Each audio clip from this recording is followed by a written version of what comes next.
Living life. Thanks for coming in. Thanks for having me. Yeah, hell yeah, man. So you do comedy? I do. Cool. Well, you guys, this is perfect timing for you guys because I just did an interview with Cancer Today magazine, and my career is probably gonna skyrocket. And between and the 20 listeners we got on this podcast, I wouldn't be available. And once this article drops, right. No. Yeah, I've been doing comedy for over a decade, kind of full-time on and off. I've had a lot of day jobs to help pay the bills, and because of my success, obviously. But yeah, man, it's fun, but there's challenges, just like anything else with entertainment, as a musician. Yeah. Oh yeah. So you are out of Grand Rapids here then? I am, yeah. How long you lived here?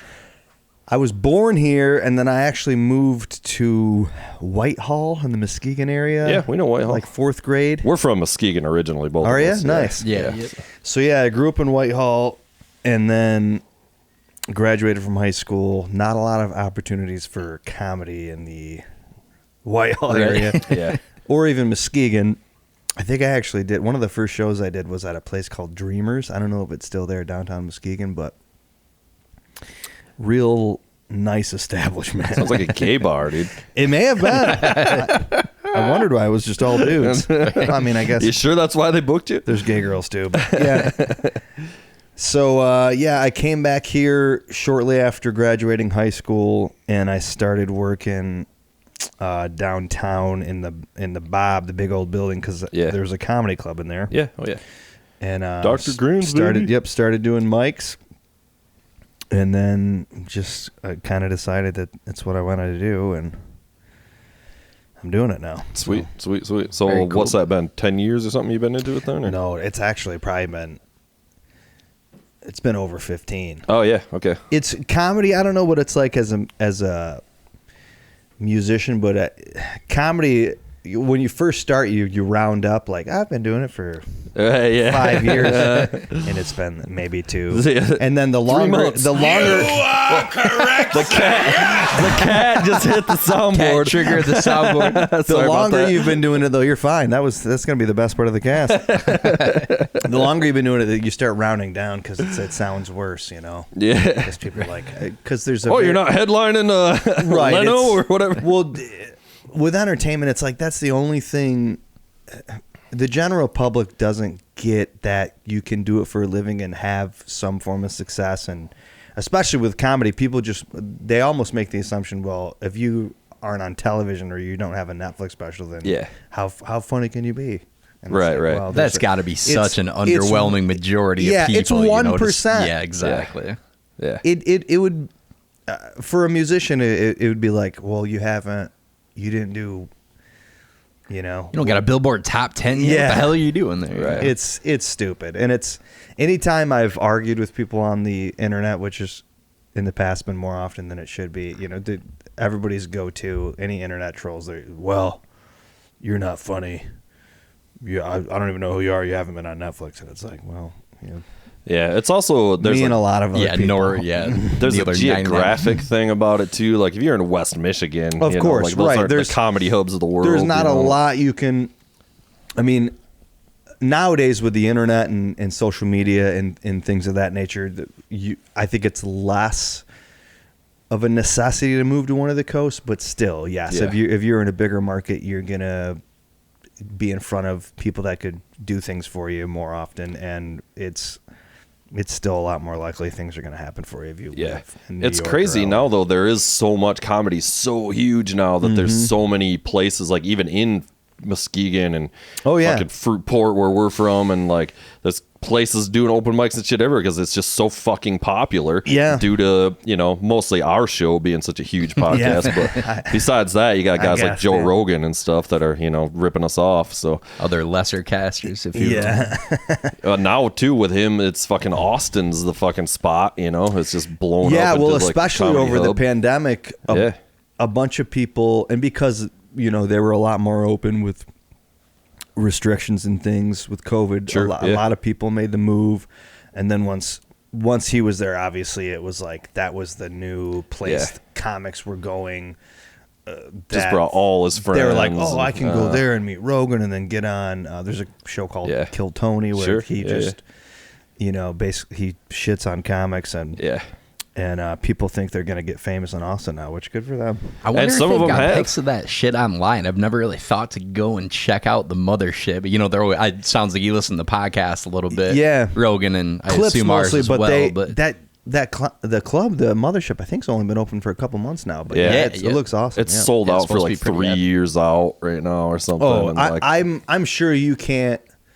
As a comic, you probably can't get in there, and you've got to be either a friend of Rogan's who's going to be famous, or they do have you're only give a looking great 52 hand job. weeks in. Yeah. to the door Probably guy. all the above. Yeah. No, he does do. There's two nights a week open mics at the mothership. So that was like a big part of what he wanted to do is to make sure that as a comic himself, I'm sure. Yeah, and there's a ton of talent in Austin. So well, everybody's moving there. That's what I'm saying. I mean, like the influx of fucking people and like on Kill Tony and shit. All the those guys locals have to. I just moved here. Especially if you just happen to, if you were doing it before it was cool and you were a comic, that kind of said Austin's a great place for for this, and maybe I can kind of sneak in the back door, and then now it's 1,000 different. It might be one of those day. situations where even if it's more competitive and there are more people in there, it's also a bigger thing, right? And it's Yeah. probably becoming a destination spot where they're drawing in folks from the outside. weak are going to and be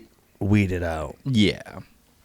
Way more so now because now all the talent from the country is coming there. If you stink, if you're not great, you're gonna get weeded out real quick. So. But now those dudes like on Kill Tony are fucking like, I mean, there's 3 or 4 guys that are fucking like famous now from being on that show. It's and then podcasts, man. And anytime I've listened to a ton of comics say that when they do Rogan, their views and followers dude. like 100K. Oh yeah, well, Everybody there's such on a there. huge Instantly. reach. It's however many 8 million or whatever plus an that's why episode. it's so, like you're gonna get your it's name so out funny there. when he'll occasionally Rogan will be like, they're trying to censor me, and it's like, you have 3 million listeners every day, man. Way more than You that. have, and he's got more influence than Yeah. actual media. Yeah, Big he's time. pretty much beyond censorship at this you're point. gonna Like, be try okay. as he You might. got but- 100. Well, he is now 100 on million? Spotify. He is literally beyond censorship because I mean that's the deal they made. It's like we won't censor you. Yeah. That was the case when he was on YouTube. Was they were censoring him. I mean, you can call it that or whatever, but it was demonetizing For or sure, for pulling sure. episodes or whatever. And so that's why he fucking bailed. I always thought it was funny because he spent so much time before that move preaching about how just start a YouTube channel, just like blah blah blah. Like I'll never sign a contract with anybody. Blah blah blah blah blah. Like he was that guy for like years, right? And then all of a sudden, it's like, hey, by the way, I'm just signing an exclusive deal with Spotify. Well, and obviously, like he got a big Money bag talks. of money to do Yes. so, but there was also, I feel like, a lot more freedom in YouTube back in the day, right? True. Like you think Yeah, back to yeah, the yeah. 2 girls, 1 cup days. Well, there the was- glory days, if you will. but, There like, was they didn't much used to more give a freedom, fuck. and even then there was a lot of people, but it was like, in order for somebody like me, if I started a YouTube channel tomorrow, the number of views and subscribers you have to make any kind of income now is, I'm sure, a lot can higher confirm. than it used Can to be. Yeah. It used to be, I think, I would never say it was easy to get a following and like start making some money, but now it's a lot harder. Well, the amount of content that's uploaded to 'Cause every second. What is like? dude, what would it's you guys crazy. consider viral now? I mean, Is a million views even viral anymore? I mean, 1 million Yeah, feels like a I think pretty so. big. I think Yeah. there's an actual definition to it, which I don't remember. Well, and then with this like TikTok social media era where everybody's attention span is 10 seconds, fucking and you're hate just TikTok. scrolling, like even if you do have a video go viral, I don't think it has as much reach as it used to because people forget about it immediately. Yeah, it's a thing of the moment. What can you do now? You know? Right. What's next? Yeah. Yeah, and TikTok, like everybody's like, yeah, I got 40 million views on TikTok, and I've questioned that a lot on this show. Like, I think a lot of that's bullshit on TikTok. I think, like, I'm sure how they count the thing. It's like, oh, it got scrolled past, or like that's and I don't know. I'm kind of like, that's fucking. How bullshit, do we know? Dude. Well, and I've always wondered that too. If you are accumulating some kind of income via YouTube or any of these other platforms where it's how many views and streams, how do you know? Yeah, well, exactly. How do you know they're not ripping you off? You know what I'm saying? Yeah, and like it's very gray area of how they count. What counts as a view? Right. Like, we talked about this a lot, so I'm sorry I'm rehashing it a little bit to the 20 of you that are listening. But it's like back in my day, it was like you sold a CD. Mm-hmm. You knew how many of those you sold, so it was like, it was a lot easier to keep track. Yeah, actually that's what Snoop was going off about. We played this clip of fucking Snoop was going off at the streaming conference or something. Mm-hmm. He like goes totally off script and he's just like, man, we used to sell CDs now. He's just fucking, and it's like all these streaming people are like, times have changed. Yeah. Well, even so, I'll sell albums after shows, but now that reminds me, I brought a couple download cards. Oh, sweet. Oh, nice, man. Yeah. Awesome. It's really just because I can't get rid of them, so I'm just giving them away at this point. But no, with the download cards, we're kind of in a gray area where CDs, if I wanted to get my album on a CD, I got to buy like 1,000 of them, right? Yeah. I could probably get rid of 500. Then I'm just gonna have 500 CDs. Right. Trust me, I got the archive. And like the new generation, the younger people are like, I don't want a CD. Yeah. Half the cars not even half. I think all the cars they sell now don't have CD players, right? No. But then the download card people are like, huh? They don't get it. Like, and you just put the code into the website on the label's website and you can download it, but especially older people, they want something they can actually take and play the music on, so they don't know what to do with it. So we're in this area where it's like CDs are too old, but download cards are too new. Yeah, everybody just wants it free. And now albums, as far as comedy and music, it's always going to be different. But comedy, where it's like it's the seeing it as much as it is hearing it, they're going to be obsolete, I think. Yeah. Because most comics now are just shooting a special or putting something on video. Just doing tons of rather videos. Than just forever it was like, so you could get your album and clips played on Sirius because you could make money that way and more people would hear you. But even that, I don't know how many people are even listening to Sirius. It feels like it's it's the same skill set, but also pretty different, right? To have something that's going to translate purely via audio and like an album type thing versus, hey, I've got facial expressions and mannerisms, So like the difference between doing a live set unfortunately, or something, I think less people will sit and listen to a comedy album now, which sucks because I think there's benefits to. I think you're more in tune, or you're at least paying more attention if you're just listening to it in a lot of cases. As weird as that sounds, but could be, yeah. Because if you are watching clips of somebody's special now, you're probably doing it on your phone. Yeah. And how long? I mean, everything has become comedy has just become 30-second clip, 60-second clip. The average person, the general public, doesn't know if this person is an open micer or a headliner. They don't know like the level comic necessarily, and I feel like there's a lot of new comics that have made their number one objective is to just they'll bomb. They'll be up on stage for 10 minutes and they'll bomb for 9.5 minutes of those 10, but they got one clip, laugh, and then you cut that out. Clip, I gotta go. People, I got a good clip for absolutely playing TikTok, to the and algorithm and let me check the boxes that it's going to take to get this one thing popular. And I go the exact opposite direction, whether it's music or comedy. Like, I want to see the whole thing. No, but I want to see the whole thing in its totality. You know what I mean? Like anybody can have one 30-second thing that's funny or like a cool part of a song. But like, what do you got for the whole thing? Especially live, it's a totally different skill to be able to keep people's attention for 45 minutes live and just be able to. I don't know, be funny for 45 minutes rather than 30 seconds on the internet and on somebody's phone. Well, you got people that are shit-faced and eating chicken wings, right? Yeah. Trying to keep the I mean, attention same of a could be. bunch of I mean, drugs. I'm sure it's a lot easier to make your music sound good in a studio recording something and to be entertaining that way as opposed to on stage and doing a live show, right? There's live entertainment, for me at least, is always going to be better because there's going to be things unique to that show, whether it's comedy or seeing a band that will never happen again. Right. Yeah. Especially in comedy. I mean, it's true in music too, but music's way more. Not that comedy's not rehearsed too, but music, especially now, concerts are way more, locked in. Everything now too is like the show is like the whole thing's to a click track and everything's lined up and and I like that kind of production too, but you're a lot less likely to see something super unique happen at a concert than you used to be, back in the fucking 70s or something. Like shit could just go off the rails, and you're jamming. There used to be a lot more improv and stuff in music that there's not so much anymore. There still is more of that in comedy, so helps when you get Jimi Hendrix and the boys gassed up on about 3 hits of acid. That's going to add to the creativity a little bit, I would imagine. They were just dosing. Yeah, just straight up mega dosing. No micro about it. So were you thinking about getting into comedy like for a long time before you took the plunge, or was it just kind of like a spur of the moment? I was, man.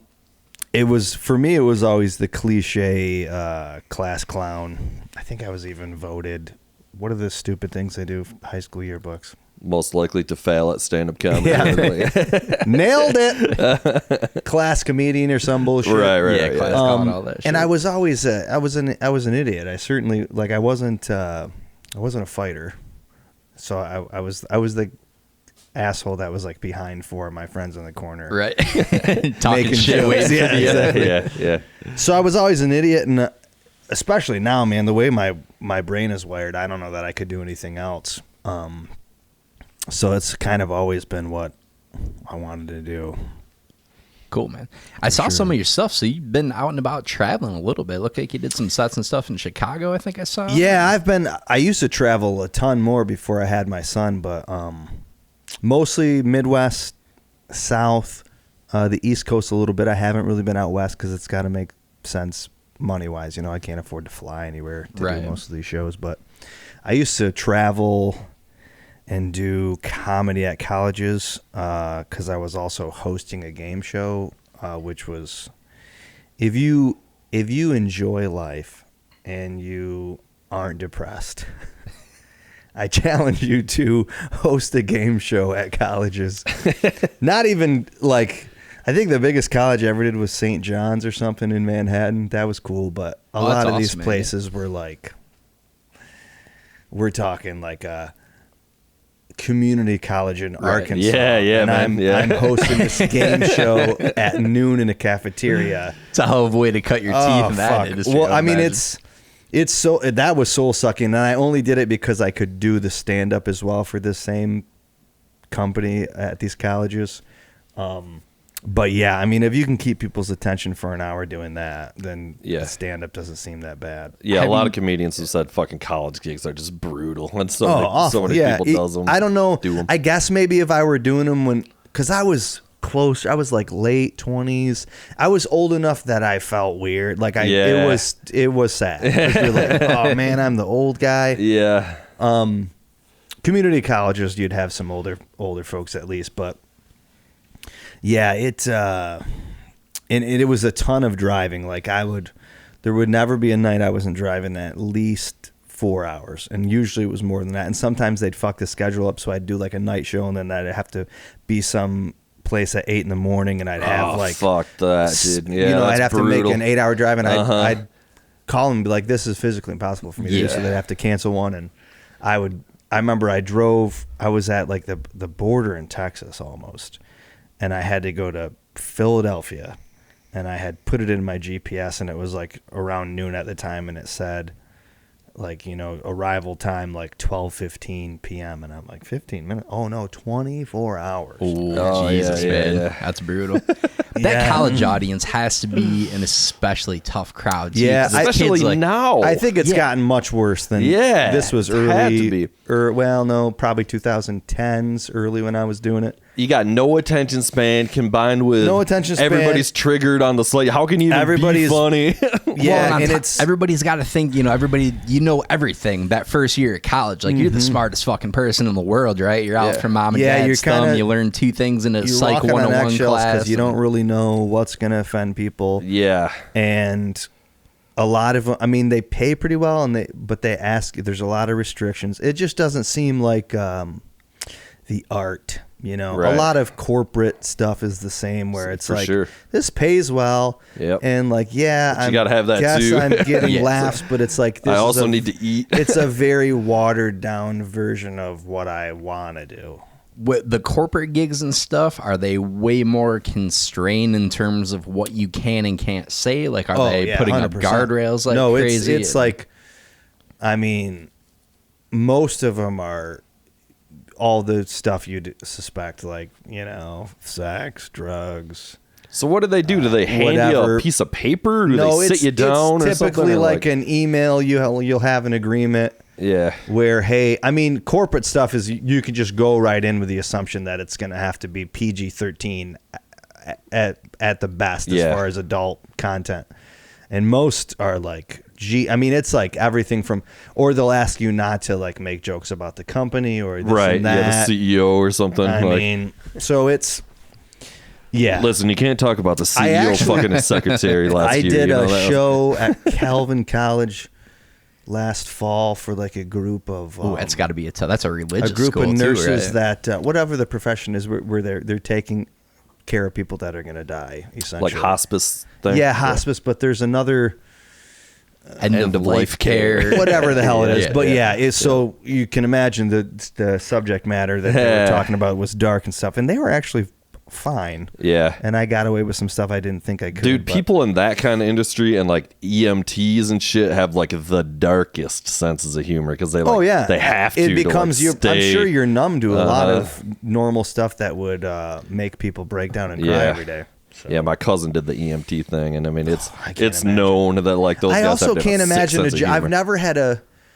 day job, especially. I've never had a day job in general that I would have been devastated if I got fired, because they've all just been paychecks in order to pursue comedy. But I've never even had a day job where I was like, I can't be hungover, because like if you're a pilot or like a surgeon or EMT, it's not only if they find it, like if you had to take a drug test or like something bad happened and then later they're like, oh, you still had this amount of booze in your system, that's going to be bad news for you. A job I can't be half in the bag for and show up to is a job I don't care to have. There's never been guilt associated with my hangover. It's just like, I got to get out of here and start drinking again. Cost of doing business, baby.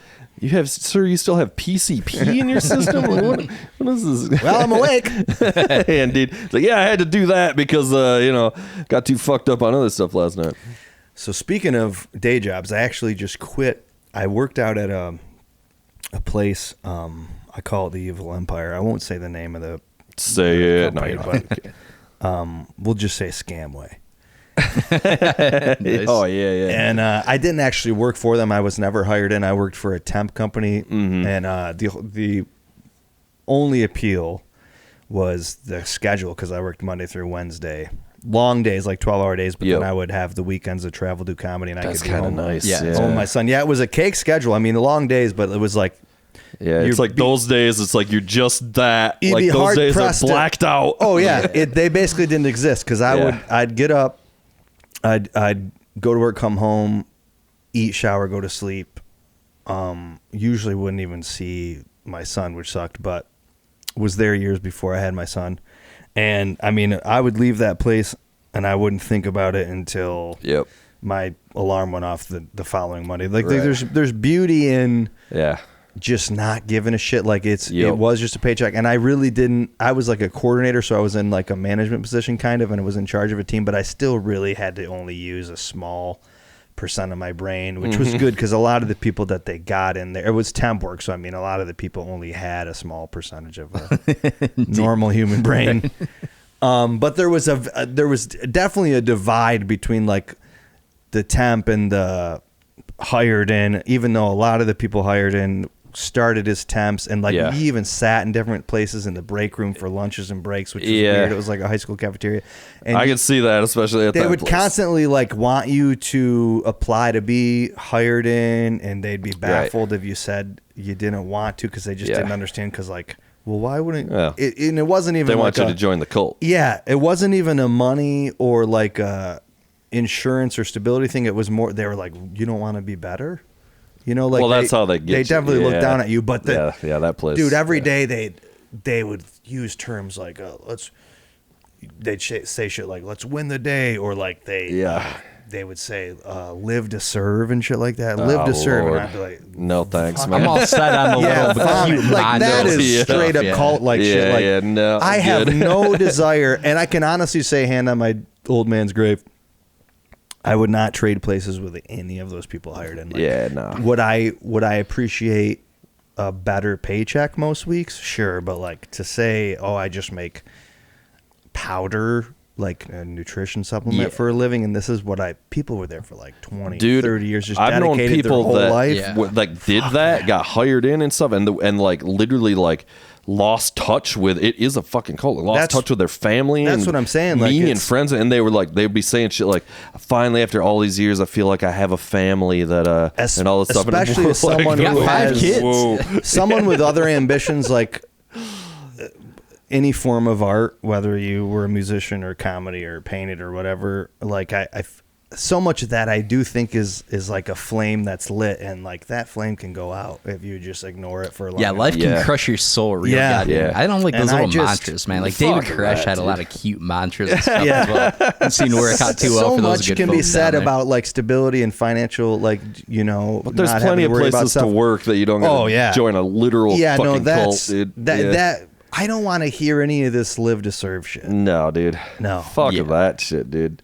Yeah, it's like, no, this is just a job. Even like, you don't even have to have aspirations in art or anything, but it's still just like, there's a job and you got your life, and I mean, I don't want this. You can love your career, the whole, but it's still like the family. We're not family. Yeah, right. I don't like most of you. Well, people. to dedicate your life to any one thing is tough, right? And if you've got an especially hot fire for one thing, and you just burn to be even a musician, if it is an art, like I tell new comics all the time, like you got to have another outlet. There's got to be, if you're putting all your eggs in one basket, and it's like, especially comedy is, and I'm sure a lot of being a musician too, it's like rejection. Well, you also fail. Like you're gonna have to have something else that makes you happy. You also won't be good at comedy if that's all you do, because you like where are you getting your material? Right. And it's actually the same thing for musicians in a different way. There's a cliche in music where a band's like third album is the quote road album, because the only thing they have to write about is the fact that they've been on the road for the last 3 years or whatever. The road, and then obviously success, right? That the starving artist thing, like everybody does their best work when they're still hungry, and now you're just writing about all the cocaine and hookers. So many comics that I idolize now, it's just like you can tell that they don't have anything to talk about anymore. Because they haven't flown commercial in 20 years. Right. Like what do you?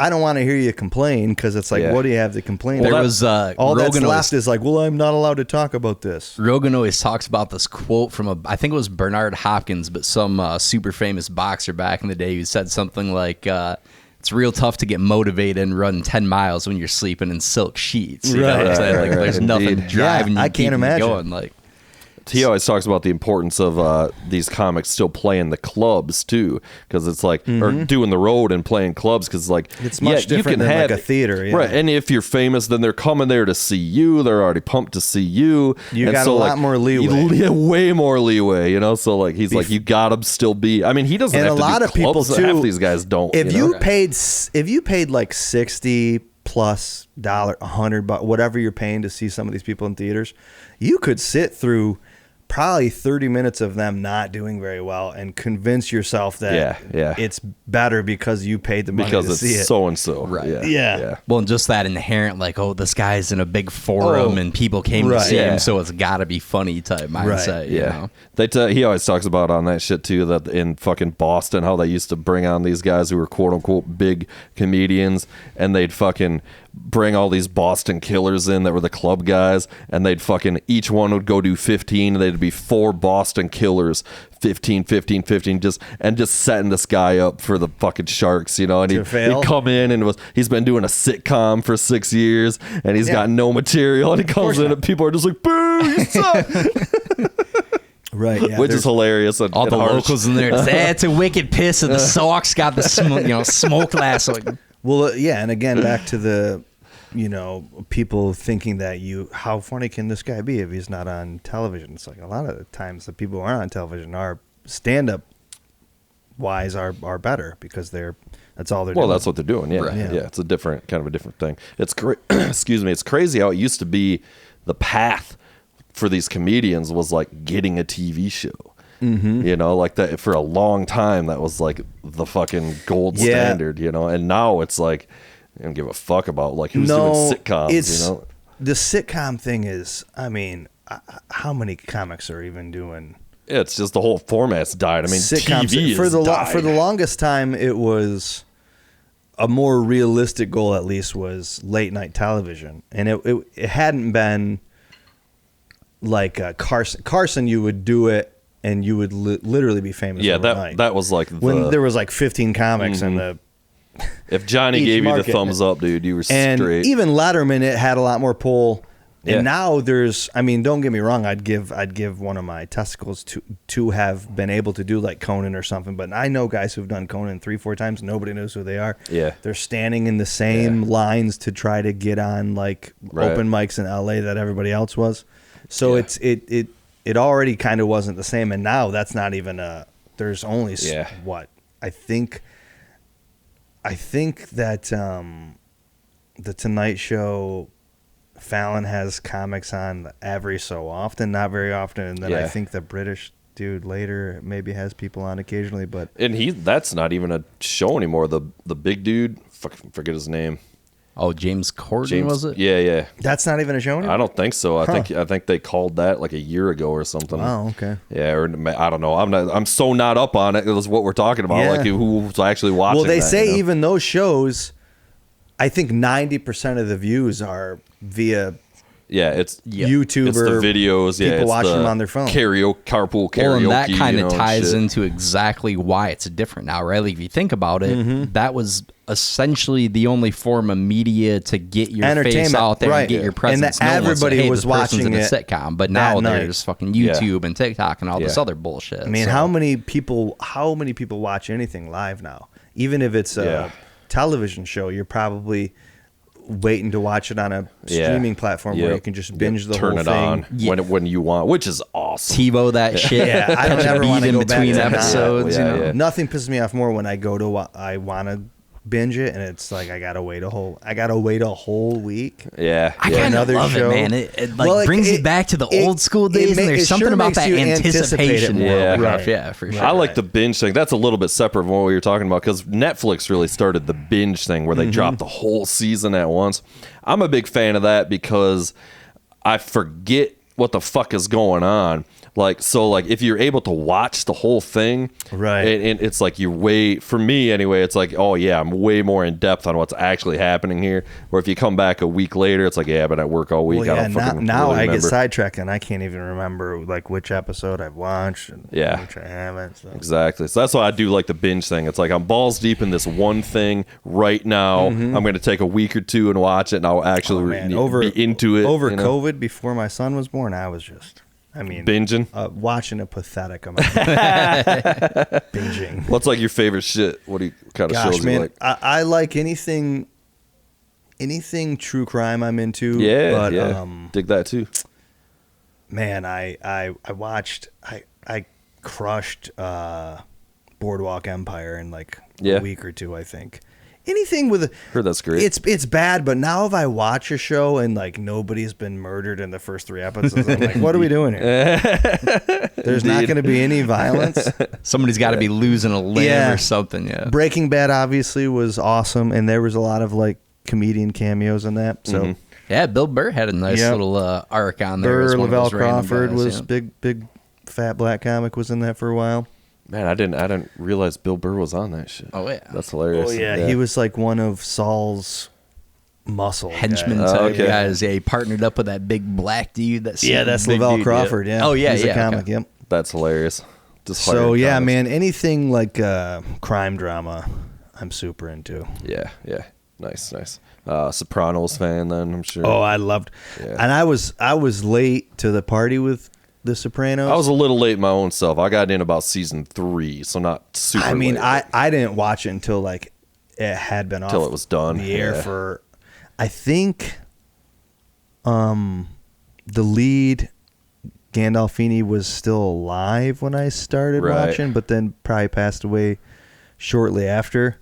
But yeah, I blew through that too. I mean, that was like one of the first HBO like. Oh, that's the one, dude. Yeah, super violent, arguably super the greatest show Yeah. of all time in a lot of ways. It is, really. and I was a huge fan of The Wire too. You ever watch The Wire? Dude, I love. I gotta Wire, get up man. on The Wire is another. That's another one I didn't finish. So I Both never HBO saw the shows are last awesome. season of The Wire. But still, before that, The Wire is one of the fucking greatest shows ever The Wire's made. great. HBO puts out good stuff, man. The Wire set a whole new standard for fucking cop drama. You know, it's so fucking good. Jesus Christ, that show's great. I think Michael B. Jordan is in that, like super young. Yeah, probably. Teenager, Yeah. That one dude, we were talking about him. I was trying to think of his name. The guy with the scar. Oh, he's dead now too. Yeah, he passed away. Yeah, he was awesome. yeah. He did Boardwalk Empire as well. Idris Elba was in that show. That's where he started, he's man. one of the guys where it's so stupid that I'm like, anytime I hear an actor in an interview and they're British and I'm like, what? Yeah. It can't be. He was so good in The Wire, how many though. musicians were British and people probably don't even know because it's wild how your accent disappears when you sing sometimes. But. Well, there was a bunch of American bands, not a bunch, but a few that I actually thought were British because the way they were singing. Faking it? No, you know what it is they learned to singing the Beatles. Right. You know, so there's like that. You like kind of learn to sing. I thought Sunny Day Real Estate was British. Yeah, they're a good one. They're a good I example fell down of that, a YouTube hole yesterday watching videos about the two members of Oasis hating each other and how there's still hope Gallagher brothers. There's still hope that there's going to be a reunion. Oh yeah, because it's love like that some shit, anniversary's coming up. Maybe probably that big record or something. Yeah. I'll still say I goddamn love Oasis. That What's the Story Morning Glory album. I don't care how much shit I catch for that. It's great. I mean, it's fucking great. It's a banger of an album, dude. They're a band where when I hear people don't like them, I'm like, why not? You know why it is? Because they were dicks and all that drama. Oh, yeah. That part of it turns me off to it, like as great as the songs may be. Of For that sure. Era, you know, just watching them in interviews, it's like, all right, we get it, dude. You're the best. Everybody else sucks. Yeah, get over yourself. Everybody else is a poser. That kind of thing is hard to take like, sometimes. You're clearly bitter about other people's success in this shit, and then they just are almost trying to out-asshole each other, and that's why they won't get back together. Right. Yeah, they're real dickheads. That bridge seems pretty well burned at this point. As a musician, let me ask you this. Is Nickelback that bad, or did they just become the favorite band for everybody to hate? They've become the favorite band for everybody to hate. I've actually said so. There's gotta be worse. I like to shit on Nickelback right? too because it became. Of course, it just fun. became a fun. It's essentially a meme. It's a zeitgeist thing where. But I've told actually one of my buddies at work is going to see him. They're coming to GR, and they got like a country act open. He's a big country guy and stuff. And I'm like, he doesn't really even know Nickelback. And I'm like, the thing about him is it did become super popular to hate him. But like the reality is like if you watch them play, like they definitely can play. Like, you know, and yeah, they write these stupid rock songs, but they're also just trying to have fun. And they're pretty open about that too. It's just being like, yeah, we're just trying to write songs about girls and shit. There's and worse. There's worse things than being like, I don't know, top 40 commercialized. I mean, at least they're not like pandering. Like Kid Rock has gotten to a point Oh, now where dude. it's like, Yeah. he's That's not just even trying to ridiculous. make No. music anymore. It's just That's like, the worst ever. It's Yeah. like a SNL sketch. Yeah. It's like shotguns and blasting Bud Light cans, baby. It's like Nickelback's has kind of been like, We we've get it. never been anything else. And it's because there was an era of singers that he's sort of a part of that was like Creed and some of these other dudes. We used to call it dick and mouth syndrome, was like thing.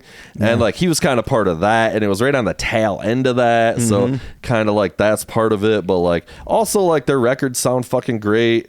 And like I don't know. Nowadays it's kind of like they're just doing what they want and they're making millions of dollars. So what the fuck, I mean, good for them. Yep. One of the best things ever was, if you remember, Nickelback, I think, played the Super Bowl the year that it was in Detroit a handful of years back. Oh, did they? And Were they like started that. petitioning. Yeah, they started I a missed petition to not have Nickelback That's play. so funny. And then Chad Kroger and they just lean into it. They're Yeah. They there's always a petition do. out there to get us off. We're in a wholehearted agreement with this. Yeah. They're definitely there's- better acts out there's there. definitely worse bands. That is funny, and they do have a sense of humor about it, and you got to respect that. Like, actually, fucking like Dave Grohl went at him one time, which is not super typical Dave Grohl, and they came back with the same thing. They're kind of like, we love Foo Fighters, man. We're doing great. No, like they're like, we're good, bro. Like, it's so respect. But honestly, in on fairness, that. Nickelback does They do stink in an blow goats, alarm. yeah. Like, to be clear, like just to put a stamp on that one. Do you remember, it fun and fashionable to hate on him? Yes. Was that born of something that was very Yes, well? right. Yeah.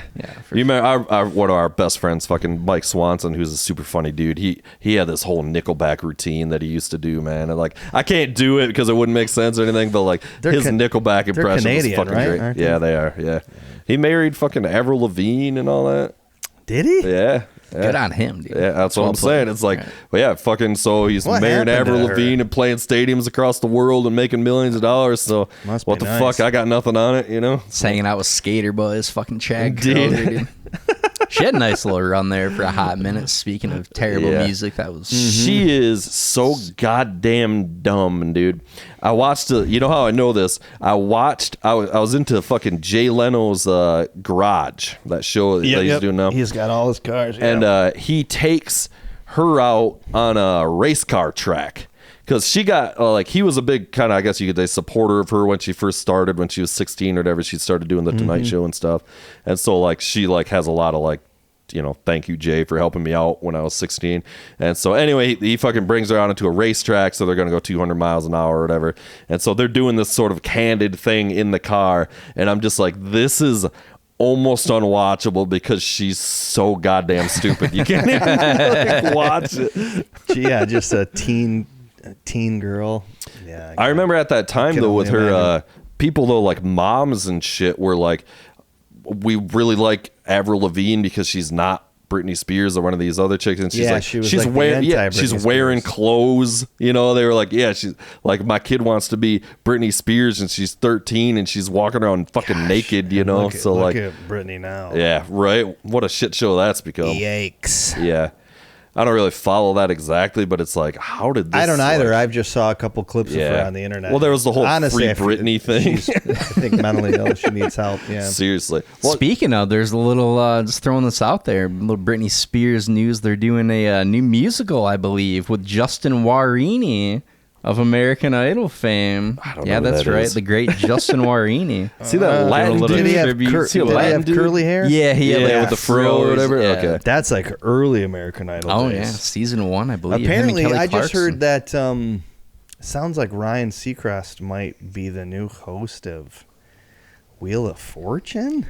Really? Oh, that's, Wow. I guess no he's like good, dude. top Interesting. 3 candidates. In fairness, that guy doesn't have nearly enough projects that he's got his fucking Yeah. grubby mitts and already, dude. He's already the host of every Random. goddamn thing ever he's the made. Nickelback of hosts. He sure is, dude. Be prepared to be regaled, be blown away by some hilarious news stories, my friend. Getting ready to raise that comedic bar just a little bit here. Here we go. The Dangerville Podcast presents News of the World. Dun, dun, dun, dun. You know, I gotta say, I do miss the preamble. It's, You were it's the a one crucial shitting component. on I it, know. dude. Well, shit out for comic effect, but it's got to be done. Anymore. No, it's got to be done. It's hilarious. Easily the best part of this segment. But all right, let's get right into it here. First up on the docket, we've got 4 people wounded by man wielding axe who attacked diners at Chinese restaurants in New Zealand. Oh, man. Yeah. Wow, okay. So an axe-carrying man attacked random diners at 3 neighborhood Chinese restaurants in New Zealand, wounding 4 people, witnesses said. Jesus. Yeah. A patron who narrowly escaped harm was interviewed after the attack, stating, "Seeing a man with axe in hand is the most terrifying situation you can imagine. My heart goes out to the families of the victims who will have to put up with that terrible smell for days." That's Yes, baby. Axe body spray. Much like Aaron Sorkin, the only complaint you can have in my writing is that it might be too good when you get right down to it.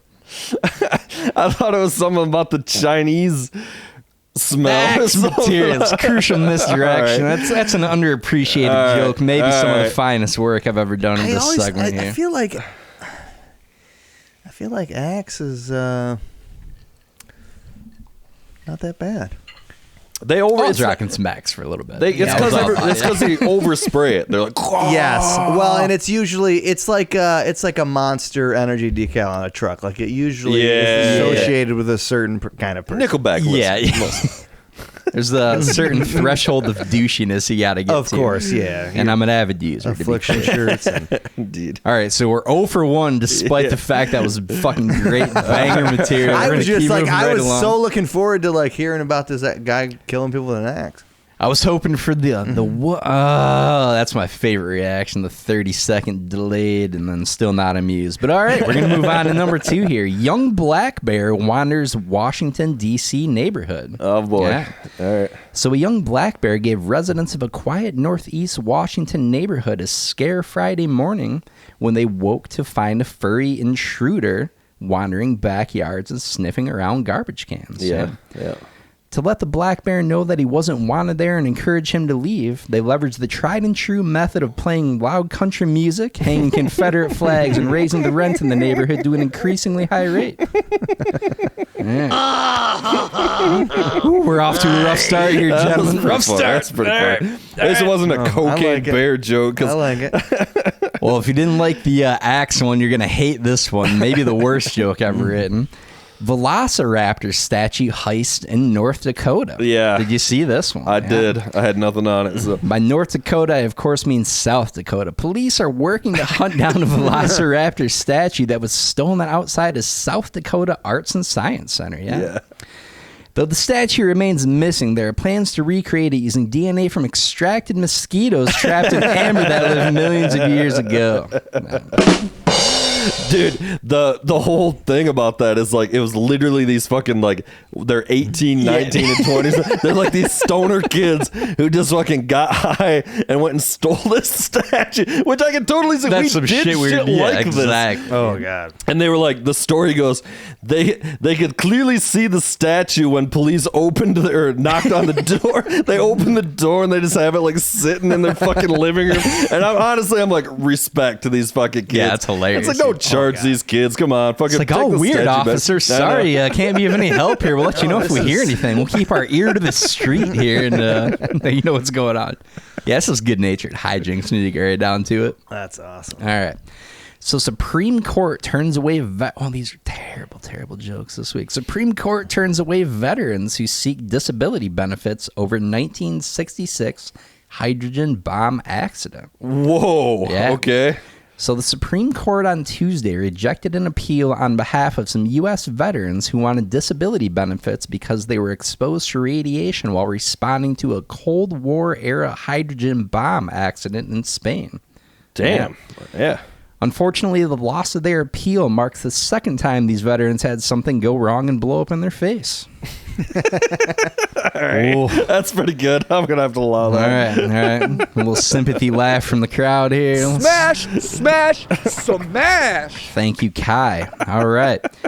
Firefighters rescued this might be my favorite joke ever, so I'm hoping for a good reaction here, gentlemen. Firefighters rescued dogs stuck behind toilet.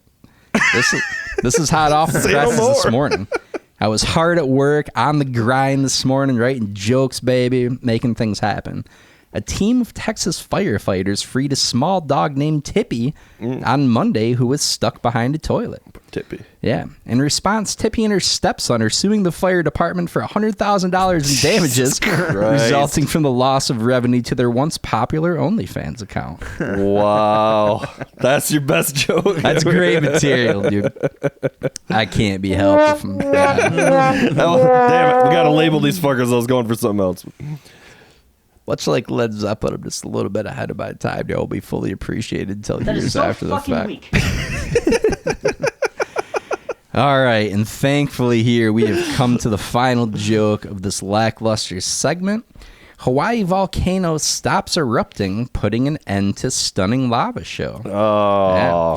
The nearly 2-week eruption of a Hawaiian volcano, one of the most active in the world, has come to a pause, scientists said. Yeah. Yeah, for those still wanting to witness a violent eruption, scientists suggested the more conventional route of dressing up like a mascot and standing in front of Conor McGregor. And that, ladies and gentlemen, is yours. The Dangerville Podcast presents News of the World. Wow. I stand behind 4 of those 5 jokes. The lackluster response is If I'm being sad. honest, the first one, I didn't know what we were doing. I didn't realize that these were jokes you had written or bits. Oh, yeah. I thought it was just a real news story, and then It is. What are you talking about? Right. Then we're going to react to the story. So I was. Yeah, what we're doing Jokes? is reading bullshit news and not entertaining anyone listening to the podcast. It's like the classic Simpsons gag where he does the Space Invaders or whatever, you know what I'm talking about? Video game? That's what it was. Yeah, he doesn't know it's a video game. Those guys I feel like the Simpsons have predicted the future a couple times, haven't they? Yeah, that's a big thing. There's a bunch of those things. And it's kind of hilarious and scary when you actually go down and look at them, you know.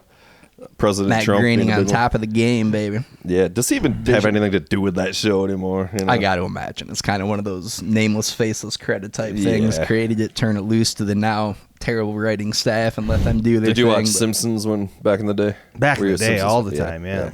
That was like pretty much like our touchstones in comedy of like TV anywhere. There's Simpsons, Conan. one of my favorite comics Seinfeld. used to voice something. His name's Dana Gould. He used to do a bunch of stuff on The Simpsons. Oh, yeah. Yeah. Yep. I don't know what specifically, but I know Mm-hmm. he's one of the primary leads on that. Damn, I've never actually seen his comedy though. No, he's awesome, man. Yeah. Somebody had actually asked, some comedy festival had put something on Instagram today about most underrated comics, and that's what I said was Dana Gould. He's great, man. So you were talking a little bit fun. about the dudes that you idolize, but we didn't get into that specifically. Like, so who are some comics that I you're honestly kinda digging grew up right now? I think because my best friend all through high school was a black dude named Julius, and I was really into the comics that him and his dad liked, and Chris Rock was one of my heroes.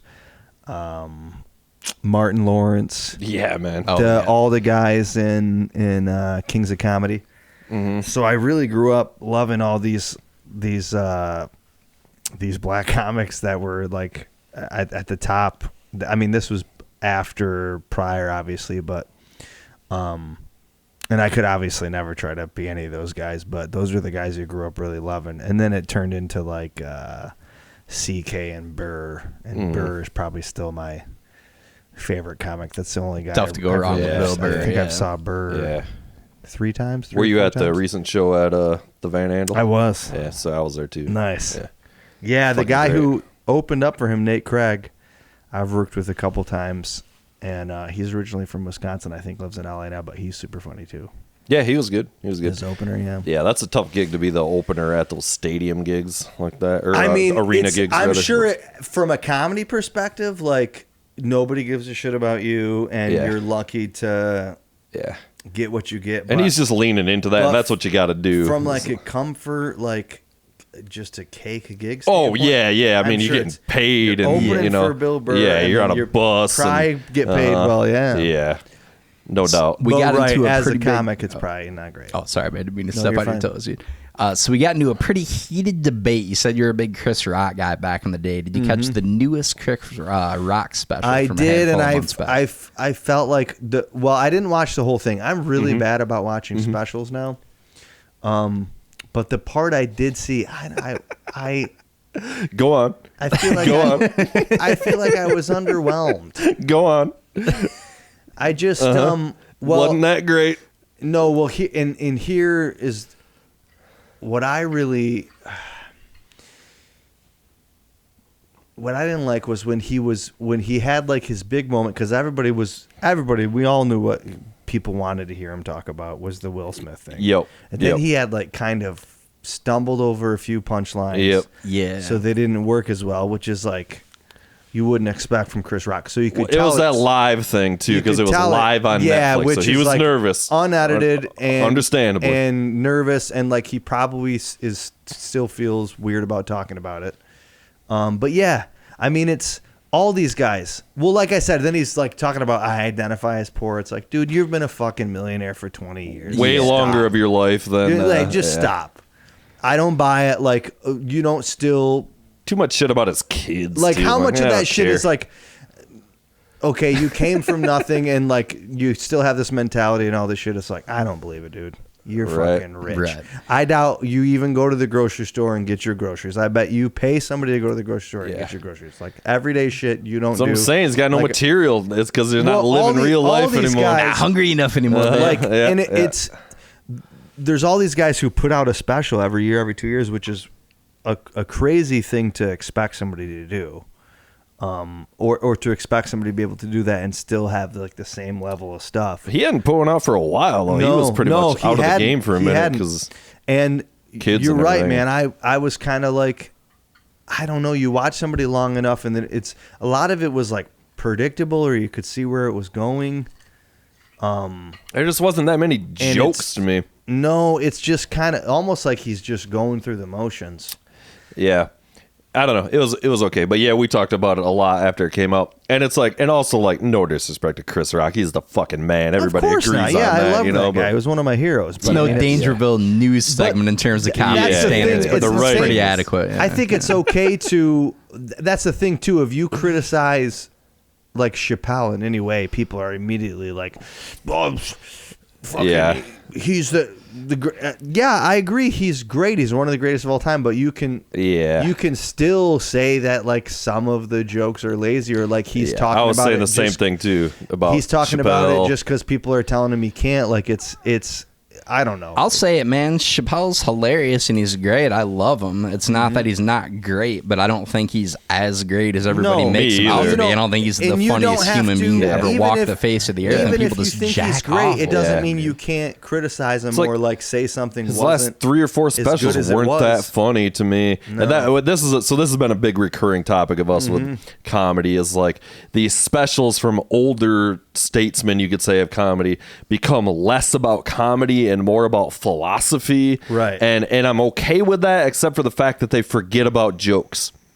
And that's been a whole thing about it to me. It's like now, you're just soapboxing, and then it's like 10 minutes to a punchline, bro. You know, like. Yeah. And now it becomes like, if you say you didn't like it, it's because you're woke, or you or one or the other. Take you your believe pick, in cancel culture, and it's like, no, I just maybe I didn't. They just forgot about comedy, dude. You know, like it's like, and you know, we've said all this ad nauseum a little bit here, but it's like, do your soapbox on your podcast or write a book or whatever, and you can still have your material be about that. But it's like at the end of the day, you are doing comedy, right? And so like you have to come for laughs, and like it's been especially with Chappelle to me. For him, it's just kind of, it's been his shtick for so long to like push the envelope and say things that people say he think he shouldn't say, that it, like that is more important to him, I think, than just being funny. Yeah, it's now, like just be which funny. Is unfortunate. Yeah. And I think there's a way you can do both. Yeah, I think you can be yeah. story and opinion based, but still make it funny. But like. It's again beaten to death, but like it's about getting claps, and yes, we agree with the sentiment rather than being the trans stuff funny. Where it's like we get it, you talking about this because people think you shouldn't, and because people are trying to quote unquote cancel you because you're talking about it, but it's like. And then it's the other side of that. If it's not that great, if the payoff's not that good in the end, why are you doing it? And then the other side is that, you know, which is true too, is it's like, well, people are saying you can't talk about trans at all and make jokes about that. And that's also untrue, you know? But at the end of the day, I feel like what fucking is like what fucking is, if it's funny, it doesn't matter. And that's sort of the problem is it's not really that funny. Well, you have so to it's know like, exactly the risk has to be worth the reward. yeah, right? yeah. Even if and that's the thing too is people are like they're trying to cancel him. It's like he's selling out theaters. You're not canceling. and There's no getting pellet. 50 million in Dude. a Netflix special. Yeah. He does whatever he wants. Yeah. Whenever he wants. He's Yeah. the opposite of being canceled. Yeah. And like you said, it's just like, is it? If you're talking about it just to talk about it, then I think it's. Mm-hmm. It's got to be a tough time to be a comedian, right? And it's so weird because like we preach equality and everybody's equal and everybody's the same, but in the next breath it's like, but this group is inalienable and you can't say anything remotely controversial. Not only but that, if it's funny and coming from a good that's- place and not meant in a Yeah. shitty That's way, no, like agreed, man. comics It's get bullshit. it too. Comics like I mean, Nobody's safe. Everybody should be able to be made fun of. it's the Trey that's Parker, the Matt ultimate Stone. equality. Either Yeah. everybody or everything's okay to make fun of, or nothing. Yes. that's always their mantra. I've and had it's cancer spot on. twice. My dad died of cancer, and when people do cancer jokes, I think that shit is very funny. Yeah. You got to be If able it's to just funny, laugh it's it out. Yeah. funny. Yeah. Yes, Dude, yeah. funny. Uh-huh. Funny's funny. And we've also gotten to a point too where it's like, anytime people in the business talk about how hard comedy is and how it's like 10% being funny, 90% everything else. Yeah. It's like, we're all on board. It's just like, I'm sure being a musician is the same, where it's like you can have talent and be really good, but it's like all this other bullshit. Yeah. But then anytime they're pushing a group that's not straight white males, it's like, well, book these people because they're funny. It's like, well, Yeah. but are they doing all the other stuff? Right. You know what I'm saying? Like, Yeah. we can't. People aren't going to be able to get things just because they're funny.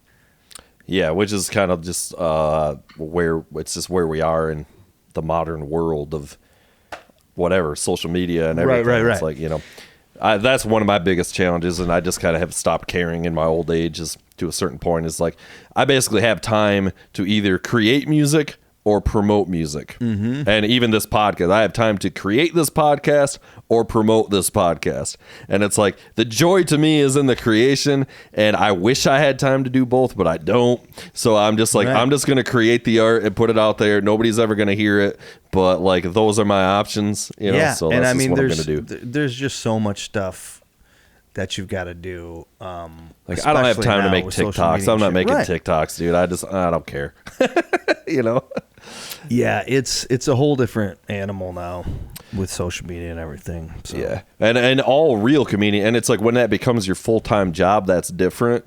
When you can, that's part of your full-time job is being able to make that stuff. But right. I don't have time because we have real. But I mean, that's a full-time job in and of itself. Yeah, Like, yeah. Fortune 10 companies do nothing but people. And as a comic to push specifically, that I mean, shit, you've got you're emailing bookers, you're like networking, you're doing this and that to get booked, and trying to write material. You're your own manager, you're your own everything. You're reaching out to people. Like, I think some people honestly think like, oh, these people will reach out to me and ask me to do shows. It's like, no, that's not.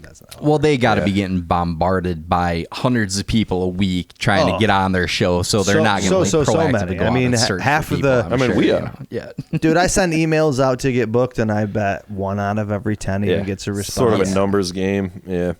And some of it's who that's what the networking part's about. You get used to it, yeah. Of course. If you have somebody vouch for you, there's politics and shit involved. It's a very like, I rub your back, you rub mine industry, and all that shit. Yeah.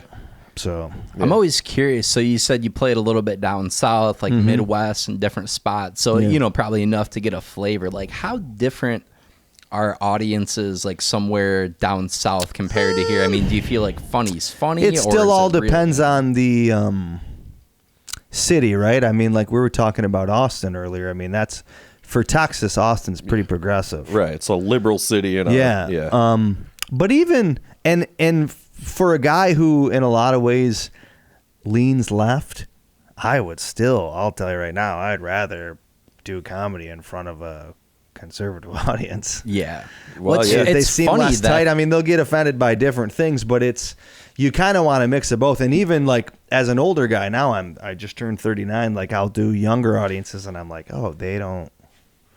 Yeah, it's funny in a lot of ways that like the Democrats and the left side of the house kind of used to be the like anything goes freewheeling, and now now they're like more conservative than conservative. Yeah, I don't know. That's down where south, I feel left behind. Yeah, I will say that if from the places I performed, like I used to do a club in Myrtle Beach, but it was all like people on vacation. Anytime you get, and in Chicago too, I did a club where it seemed like it was all like tourist.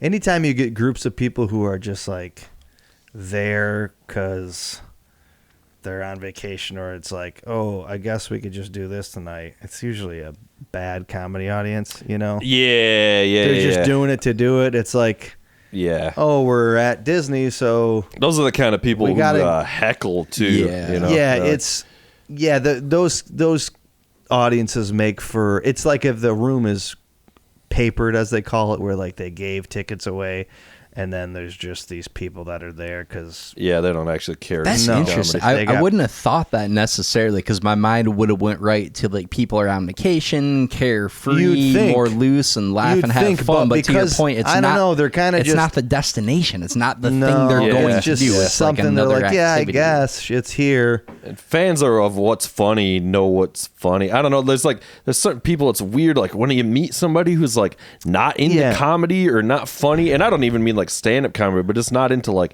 being funny or appreciating funny or have a fucking sense of humor. It's so bizarre to me. I'm like, it's like a goddamn alien, and these people are I like, know. It's like when I come with banger axe material and get nothing. It's just like, what do you guys do? I really don't get anybody who I mean, unless you're I guess a sociopath. I don't know. Some people just take life too seriously. But as far as different parts of the country, honestly, I don't know, man. A good crowd's a good crowd. I mean, different things are funny for different reasons because of like different cultures, places, and stuff. But I don't know. Funny's funny usually. The other thing I'm always curious about, for the first epic bomb and the first epic, like, okay, this went really well. Like, what are those two different feelings? I mean, comedy, no matter how long you do it, is a lot of, if you get to the point where people are coming to see you, like we were talking about earlier, like you got a lot more leeway. I'm sure that's when you probably get lazy, because people are coming to see you specifically. They know what they're getting. They're super into it. But yeah, it's peaks and valleys. And I mean, I've left some shows where I was like, I should have a HBO special, right? And then the very next weekend, I'm like, you should kill yourself. Well, I'm a lot more specific. I say sit in the garage and leave the car on, and right. Oh, I got you. Right. Maybe you can write one good joke before the exhaust takes over. It's like, and you finally got your best joke ever, and then you fucking die. But you also, the longer, I had a buddy was texting me last night. He was out in Saugatuck working a room that's out there, and he said he ate it real hard. And I was kind of like, the longer you do it, the more you brush it off easier, right? Like you don't care as much because your jokes work. And when you first start, there's like the people, old school comics will say shit like it's never the audience's fault and stuff. Like it's almost like the customer's always right thing, where it's like, I don't know. Yeah. If I do the same 45 minutes of material and it does really well for 9 shows, and then that 10th show it doesn't, like, am I going to change my act because that one audience didn't like it? Probably not. And there's more, man, there's like, you can't define shit. There's vibe of room. You never know. I mean, it could be everything from like windows. There's light coming in the room. You can hear a fucking band outside, or like the bass from a DJ playing. Even if you're tired, you're something. There's a lot of different variables. Bachelorette parties are usually awful because Jesus Christ! Anytime the thing about stand-up too is, it seems to be like a thing people will meet up and do that haven't saw each other in a long time, whether it's bachelor or bachelorette parties or like groups of coworkers. And that's like, you don't actually want to see a comedy show. It's a terrible idea. Just meet up at a restaurant or whatever. Somewhere the worst possible spot to go and go Let's sit have in a the side dark where you're conversation supposed to shut the fuck up and talk. Yeah, it's, man. But yeah, I mean, there's even now some shows where I'm like, God, what am I doing? Yeah. But then you kind of, I don't know, you learn to realize it doesn't matter and you move on to the Sure, well, of course. next, yeah. which is why it's always nice to have multiple shows in a night because you can. That's what Try to grind. Yeah, you redeem can bounce yourself. back real Right, quick and like bring the energy back. And actually, that's what Rogan was talking about with why he doesn't have food at his club, because he feels like if everybody's just sitting there fucking smashing Lethargic. chicken wings and Yeah. shit, they're not actually listening to you do jokes. You're just fucking crushing cheese fries. Any distraction, man. That's Yeah. why a lot of clubs now, you either pay your tab after the show or they just do it in a way where because there's always a lull when you start headlining, like they go out to like get people's tabs and they're like fucking I know. luminescent glow of and their that phone shit's and annoying even as a spectator going to comedy shows. I'm always like, wait till the show's over. I get it, people want to leave, I get it, but at the same time, like, I've been distracted by like waiters coming out, is he and I'm like, dude, the guy's in his closer right now. Yeah. Like let me fucking Well, you want want to be able to be annoying, yeah. immersed, at least for me. Like, I want to be immersed in whatever I'm doing, right? Like, if I'm in a movie theater, I don't want to hear fucking don't want assholes having side distractions, yeah. conversations Yeah. or see people texting. Like, I want to be absorbed in the thing that I'm there to watch Right. for a And period you of time. paid money Yeah. and shit too, you know? It's like, this Well, is my yeah. one night off, That's the god damn thing it. with Yeah, heck- exactly. That's what's so frustrating with hecklers. It's like, you're not just ruining this for me, you're ruining it for everybody else that's here to watch it. Yeah. They're like, oh, we're helping you. And like, no, you're not. Well, No, you're it's not. pretty clearly just some assholes that think they're funny and they're going to try and get their little moment in the sun yeah. throwing their bullshit Always. fucking zinger, you know? Yeah. Man, I got fucking at Dr. Grins one time. I was in the very front row, which is, you know, like literally on the stage. It's like just like what Oh, this yeah. table is right here. And it was during the break between comics, and I got up to take a piss or whatever, and the show started back up, and there was no way for me to get to my seat without, basically I had to kind of pop onto the stage and sit down, because everything, the way that's and you know, dude was like, and to be honest, he wasn't that great of a comic, but so I did that, right? And of course he just fucking roasts me for doing that, you know. And it was, you know, that's fucking fair, totally fair game. It was super Probably helped funny. him out, yeah. Yeah, exactly. Yeah, But you're on the firing line when you're doing some shit like that, man. right, wrong, or otherwise, Yeah, brother. yeah. I'm actually wearing a shirt. I'm like fucking super low on laundry, so I was going through and I was like, oh, well, that makes sense. A comedy shirt. I caught this dude. I forget who he was opening for. Yeah, I saw that. His name's Dion Curry. Yeah. And do you know who that is? Yeah, I think he was opening for somebody? Yeah, he was opening for. Fuck, I can't remember who he was actually opening for, but it might have been. It's that little fucking Irish dude, I think, who's buddies with Rogan and shit. Oh. Yeah, fuck, I can't think of his name. Sorry, Dude, but I opened up for him in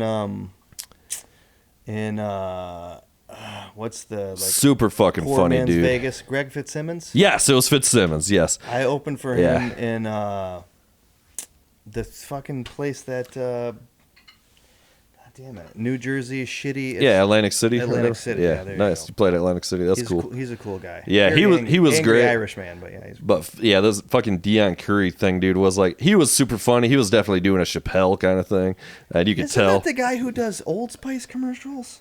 Oh, maybe. That's don't who I know. was. I know who you're talking about. That's another comic named Dion. I was just Googling to see if it was that same guy, but I was getting an abundance of fat white guys also named Dion Curry from that search. This guy's whole thing was this tickle for the cure thing about male testicular Yeah, cancer. yeah, okay. And it was so fucking funny. But the reason I bought the shirt is because the shirt is like, the shirt itself is funnier than the fucking. So it's got the little hairs on the ball, dude. Soak it in a little bit, dude. That's a pretty well played shirt. Yeah, it's pretty great. So what do you got coming up next then? You got gigs on the fucking way? I got a lot of them. Yeah, we were just talking about Dr. Grins. I'm headlining Dr. Grins Labor Day weekend, the end of the summer. Oh, fuck. And then I fucking won't be in town, I'm sure. Yeah, God a lot damn of it. people won't be in town. That's why they gave me that you weekend. the Yeah, fair. That's kind of like the your local fuck you thing, but That's dope though. That's Yeah, a it's sweet room, badass, man. man. Yeah. yeah, man. And I'll be at the Castle in Royal Oak in September. I got a bunch of stuff this summer, but it's mostly one-nighter stuff and a few other clubs. But check out my website, adamdegicomedy.com. It'll be on there. Okay. Off the top of my head, Yeah, Facebook, Insta. None of it must be that great. You doing TikTok reels? No, like where can people find you though? On the internet everywhere, man. I got the Instagram. If you just search up Adam Degi. Adam Degi, Degi. Yeah, you'll find me on there. I promise. Fuck yeah, man. There's no other Adam Degis. All right. Well, first of all, fucking let us know when you're gonna be playing again. That's any other gig because I will be out of town that weekend. But I would fucking love to see you. And yeah, man. So fucking soak this guy in. AdamDegi.com. Thanks for coming out, man. I appreciate you. Thanks for having me, boys. I had fun for sure, bro. All right, we're out. Peace. Peace.